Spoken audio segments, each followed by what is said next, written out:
We all had biology. Diversity is what biology is all about. All you got to do is look out the window and see the diversity of life in plants and people and animals. That's what it's all about. And that's all it means, is that we are going to be who we are forever because of the concept of diversity. But it also means leave no group out. It's all inclusive. Now, I'm also with the National Association for Black Veterans. I'm in charge of the Nevada State Chapter, the State Command, and of course in our name is National Association for Black Veterans. Today, and there was a reason why we had to be the National Association for Black Veterans, because back in those days, Joe's cousin and a group started this organization. Black folks needed to have special organizations to address the needs of black people that were not being addressed, as simple as that. Today, we serve all veterans. We just never got rid of the name. That's like the National Association for the Advancement of Colored People. Maybe it should be people of color, because everybody in here got a little color. But I wanted to make that point because we give this workshop all over the country, and a lot of black veterans attend, but we don't want to send a signal that we exclude anybody. Now, Joe talked about some of the public law that's on the books. Maybe my numbers aren't right, but basically the concept is that agencies and their primes have to have some sort of a vehicle to do business with veterans, especially service-disabled veterans. We're going to talk about it a little more. Large prime contractors to do business with the federal government are bound by this mandate, and I don't like to do this because it's never worked for me, disagree with Joe. But I don't think it's a goal, Joe. I think it's a mandate. I think it's the law. It's mandatory. It's mandatory. So when it becomes mandatory, it's not a goal. It's a mandate. Doesn't mean it couldn't be part of a goal. But it certainly is a mandate. We'll talk a little bit more about that. But it's not only the law, ladies and gentlemen, this thing, but it just makes good business sense. We go back to that concept of diversity. It makes good business sense to include anybody in business that's got something valuable that they're going to bring to the table, that they're going to share with the organization to make them better, whether that's the VA, the SBA, Department of Transportation, Kellogg, Humana. It doesn't make any difference. When I worked for Johnson Wax, I worked for Johnson Wax for 27 years. I was the vice president of sales for the last 9 years I was there. And I ran the Johnson Wax Sales Institute for 5 years. Before I took over, we had all salesmen teaching the Sales Institute classes. And when I took over, I got permission to get rid of all the salespeople teaching the sales classes and put purchasing people in there teaching the sales classes. Because who are you selling to? You're not selling to other salesmen. It's almost like my son was telling me that he was having a problem with his girlfriend, and what would I give him some advice? I said, my advice, you talk to your mother. Because I made the mistake a long time ago, like most men in here, thinking that you really knew something about women. And that's what separates me from all the other men in the world. I realized at a very young age how much I didn't know about the females.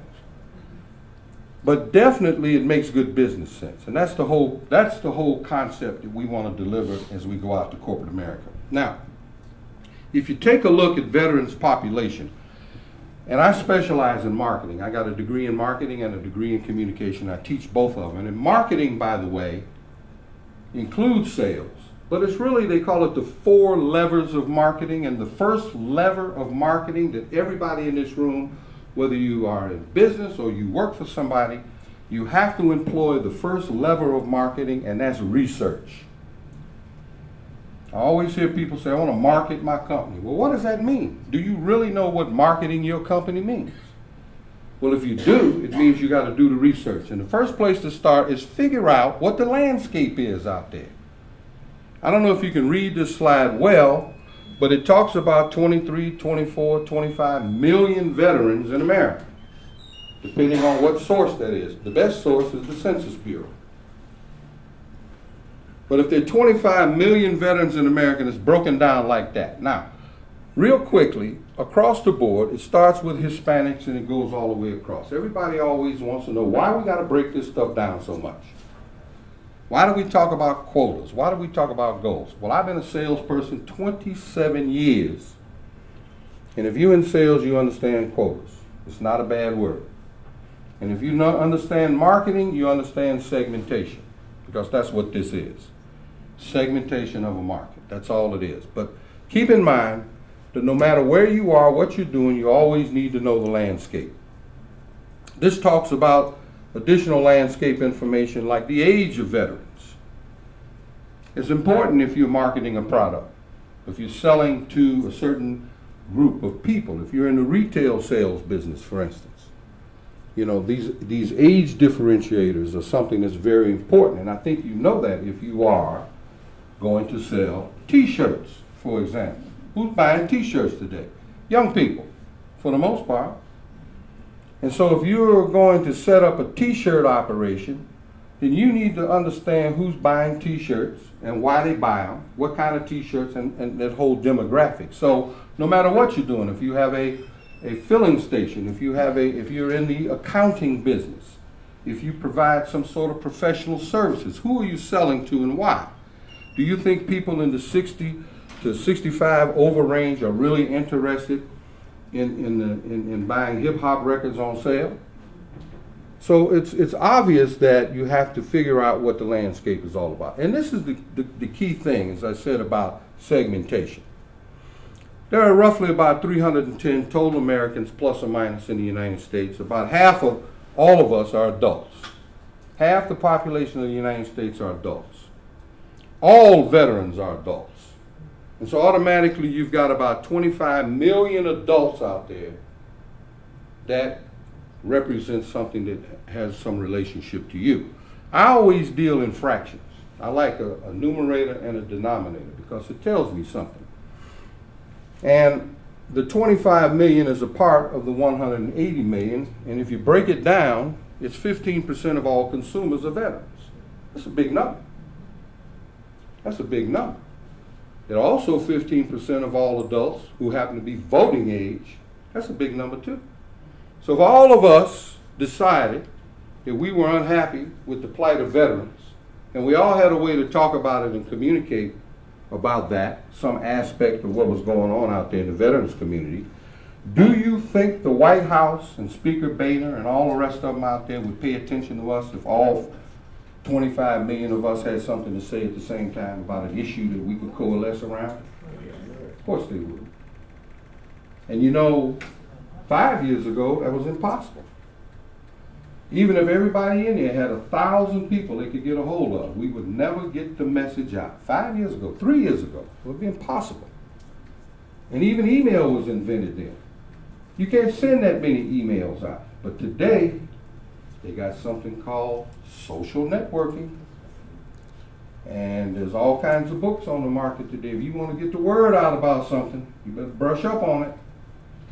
Within the Vets Group organization, we know, and there's some numbers up there, that we have access to getting in touch with all 25 million veterans out there, believe it or not.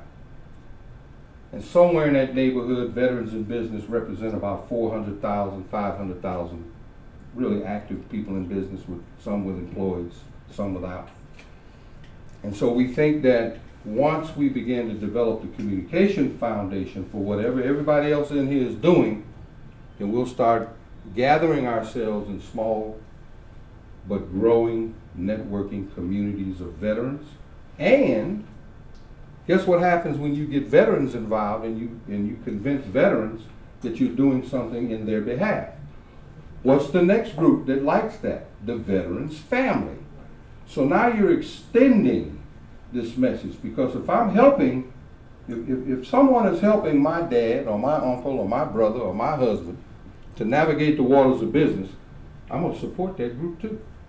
So now our numbers grow from 25 million to maybe 100 million. Who knows? I don't think there are many families in America that don't have veterans as a part of it. We just don't have the word out. And I'm not assigning blame or anything else to anybody. But this is the way these corporate programs evolve. Usually, and I'll let you see how all my nice little stuff going on here. There you go.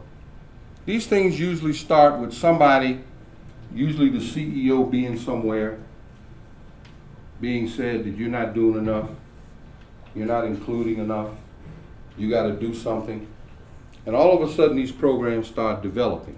And back in the 60s, they started developing at a rapid rate.